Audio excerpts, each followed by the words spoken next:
Мы должны были уже там жить.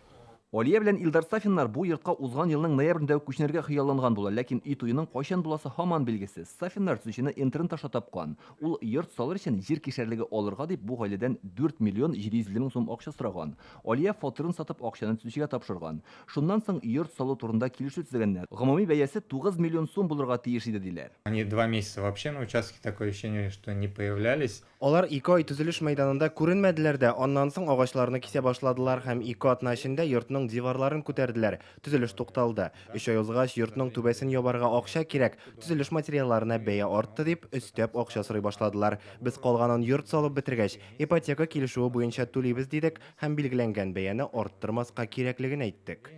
И стали уже просить снова деньги, говорить, что цены поднялись, давайте на крышу деньги.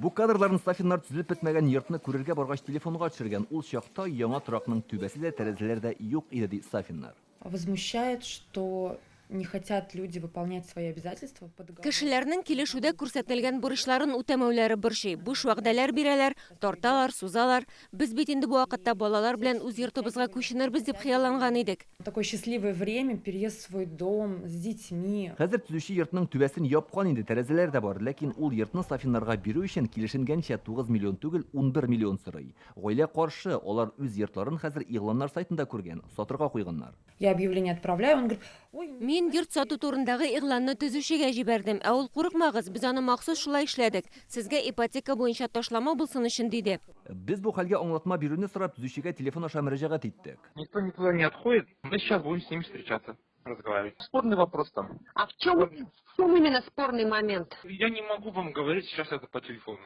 Вот. Давайте мы с вами встретимся. Ну, я думаю, нет пока.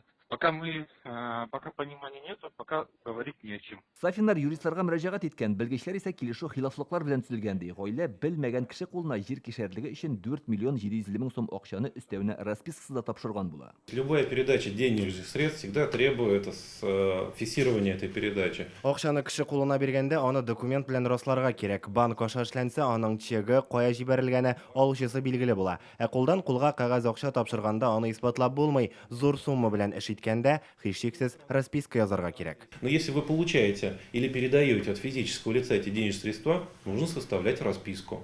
Сафиннар юристлар киңәшенә кулак салып полициягә гариза язган. Хәзер гаилә тәртип сакчыларының бу мәсьәләгә ачыклык кертүен көтә.